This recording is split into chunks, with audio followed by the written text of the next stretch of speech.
sommes venus ce matin dire merci au président du Faso et l'encourager. Donc deux objectifs pour cette rencontre. Lui dire merci pourquoi?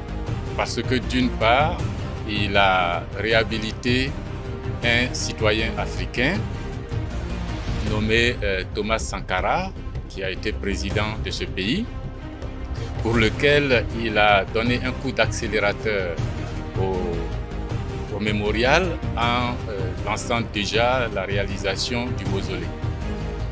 Ce mausolée a été inauguré et nous sommes venus lui dire merci parce que nous avons été conviés et d'Afrique du Sud et du Ghana et d'Europe et du Congo, du Tchad, du Niger et du Mali et bien d'autres pays pour venir participer à cette inauguration.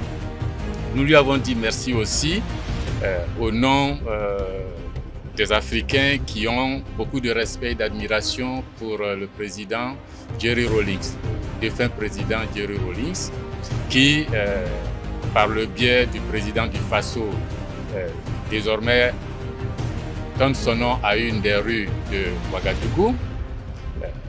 Et la famille de Rawlings, ses enfants et tous ses amis étaient là. Nous sommes venus lui dire aussi merci pour la décoration offerte à plusieurs d'entre nous qui mènent ce combat sur le continent africain et ailleurs.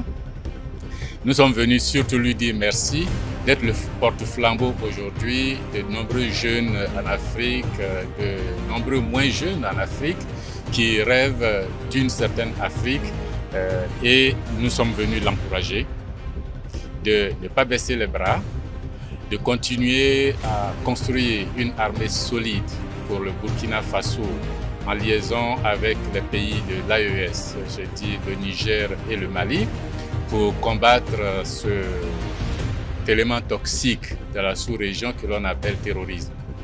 Nous sommes venus l'encourager, non seulement à renforcer cette armée burkinabé et les armées de l'AES, mais à continuer à travailler pour le développement du Burkina, à continuer à orienter les investissements vers les besoins cruciaux de la population du Burkina. Nous sommes venus l'encourager à transmettre ce message-là aux autres pays, aux autres chefs d'État de l'AES et surtout de leur dire qu'ils ne sont pas seuls, que par le passé, l'Afrique est restée indifférente lorsque les menaces ont commencé à planer sur Patrice Lumumba. Nous regrettons aujourd'hui. Par le passé, l'Afrique est restée relativement indifférente et le monde lorsque les menaces ont plané sur le président Thomas Sankara, que nous ne resterons pas indifférents par rapport à toutes les menaces qui pèsent sur ce que nous croyons être une révolution dans les pays de l'AES.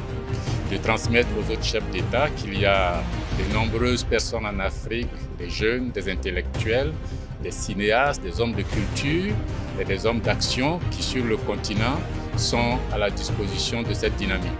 Qu'à tout moment, en cas de besoin, en cas de nécessité, qu'ils n'hésitent pas, lui, le président du Faso et ceux du Burkina, du Mali et du Niger, à faire appel à l'intelligentsia du monde, d'Afrique, de la diaspora, pour aider chacun en ce qu'il sait faire, pour faire avancer cette dynamique.